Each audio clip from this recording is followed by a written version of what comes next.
2000 سال پیچھے چلے جائیں، فرعون دنیا کا واحد انسان ہے جس نے کہا انا ربکم الاعلی، میں سب سے بڑا رب ہوں، اور اپنے آپ کے رب ہونے کا دعویٰ انسانوں میں صرف فرعون کا ہے۔ اس کی باندی مسلمان ہو گئی، موسیٰ علیہ السلام کا کلمہ پڑھ لیا، ایمان چھپتا نہیں، وہ پتہ چل گیا۔ فرعون نے اس کو پکڑوایا، اس کی 2 بچیاں، ایک دودھ پیتی ایک ساتھ چلتی، اور اس نے اپنے دربار میں کڑاہ میں تیل ڈلوایا، نیچے آگ لگوائی، تیل ابلنے لگا۔ جب وہ پوری طاقت سے ابلنے لگا تو اس نے فرعون نے اس عورت سے، اس باندی سے کہا یہ آگ تیرے سامنے ہے، جلتا ہوا تیل، موسیٰ کے رب کو مانے گی تو پہلے تیری بچیوں کو جلاؤں گا، پھر تجھے جلاؤں گا، اور اگر مجھے رب مانے گی تو تیرے گھر کو سونے چاندی سے بنا دوں گا، تیرے گھر کو سونے چاندی سے بھر دوں گا۔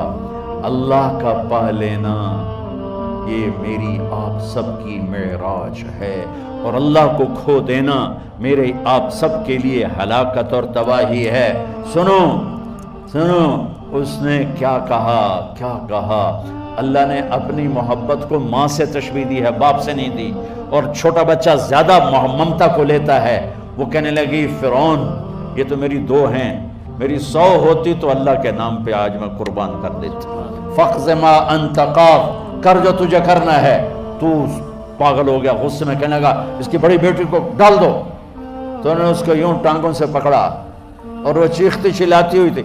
ماں کا ایک بول اس کی جان بچا سکتا تھا، اور پھر گھر جا کے توبہ کر لیتی۔ وہ کہتی اللہ مجھے معاف کر دے، میں نے کلمہ کفر کہا۔ اس کو ٹانگوں سے پکڑا ہوا ہے، اس کے ہاتھ نیچے جھول رہے ہیں، اور وہ اماں بھی کہہ رہی کہ مجھے بچا لو۔ ماں نے اپنی آنکھوں سے بچی کو تیل میں یوں ڈوبتے دیکھا، اور پھر وہ ابھری جیسے مچھلی تلنے کے لیے، جیسے مچھلی تلی جاتی تو باہر آ جاتی، اوپر آ جاتی، تو وہ ایسے بلبلے اٹھ رہے تھے۔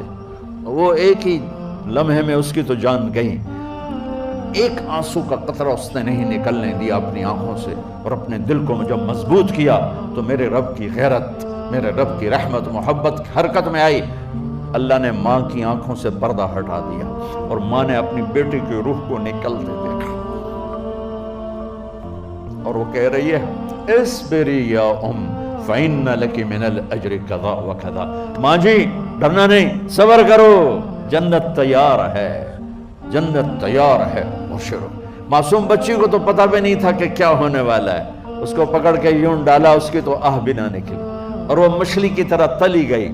اب پھر ماں کا کلیجہ پھٹا، اللہ نے پھر آنکھوں سے پردہ ہٹایا، اور انہیں اپنی بچی کی روح کو نکلتے دیکھا، اور وہ کہہ رہی ہے اصبری یا ام فإن لک من الأجر کذا وکذا، ماں جی تھوڑی دیر کا صبر، جنت تیار ہے، جنت تیار ہے، جنت تیار ہے۔ اللہ کو پایا سب کچھ پایا، اللہ کو کھو دیا سب کچھ کھو دیا۔ جب اس کو پکڑ کے لے جانے لگے، اس نے فرعون کو دیکھا، فرعون اس کی آنکھوں میں آنکھیں نہیں ڈال سکا، نظریں نیچے ہو گئی اس کی۔ کہنے لگی میری ایک بات مانو گے، میری ایک خواہش پوری کرو گے؟ فرعون نے پوچھا کیا؟ کہ جب میں بھی جل جاؤں تو میری اور میری بچیوں کی ہڈیوں کو اکٹھے دفن کرنا، باہر پھینک نہ دینا، دفنا دینا۔ فرعون نے کہا تمہاری یہ خواہش پوری کی جائے۔ انہوں نے کہا پیچھے ہٹ جاؤ، میں نے اللہ کو جان دینی ہے، مجھے دھکا دینے کی ضرورت نہیں ہے، میں اپنے اللہ سے ملنے جا رہا ہوں۔ سبحان اللہ، جب اللہ مطلوب ہوتا ہے تو موت محبوب بن جاتی، جب اللہ کی نافرمانی ہوتی ہے تو موت سے نفرت ہو جاتی ہے، مرنا عذاب نظر آتا ہے۔ وہ چھلانگ مار گئی، اللہ اکبر کا نعرہ لگاتی ہوئی، ہڈیاں ادھڑ گئیں، گوشت ادھڑ گیا، ہڈیاں باقی رہ گئیں۔ فرعون نے کہا ایک ہی جگہ ڈال دو، سب کو دفن کر دو، دفن۔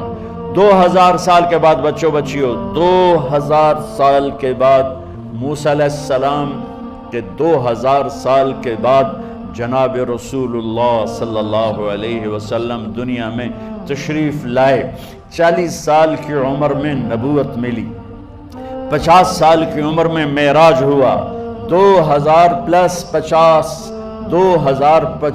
سال کے بعد میرے نبی کی سواری بیت المقدس جا رہی ہے، اور بیت المقدس پر جب وہ اوپر پہنچے ہیں تو مصر وہاں سے قریب ہو جاتا ہے۔ جب وہ اترنے لگے تو میرے نبی نے کہا جبریل جنت کی خوشبو آ رہی ہے، جبریل جنت کی خوشبو آ رہی ہے۔ کہاں سے؟ ابھی تو جنت اوپر ہے، ابھی تو اوپر جانا ہے، تو یہ زمین سے جنت کی خوشبو کیا آ رہی ہے؟ تو جبریل نے عرض کی یا رسول اللہ فرعون کی ایک باندی تھی جو اللہ سے سودا کر گئی جان کا اور اپنی بچیوں کا، اس کی بچیوں کی ہڈیوں کو جہاں دفن کیا گیا ہے، یہ خوشبو جس دن انہیں دفن کیا تھا اس دن سے لے کر آج تک یہ خوشبو آ رہی ہے اور یہ قیامت تک آتی رہے گی۔ اللہ اپنے نام پہ قربان ہونے والوں کی یوں قیمت لگاتا ہے، پہلے اپنی منزل طے کرو، پہلے اپنی منزل طے کرو، پہلے اپنی منزل طے کرو کہ مجھے اپنی زندگی کی سے لینا کیا ہے، مجھے اللہ کو پانا ہے، مجھے اللہ کو پانا ہے۔ میں نے اللہ کی قسم اگر اللہ راضی ہے تو پھر موت سے بڑھ کر کوئی تحفہ نہیں، اس سے بڑھ کر کوئی خوبصورت پیغام نہیں، اور اگر اللہ ناراض ہے تو موت سے خوفناک کوئی پیغام نہیں۔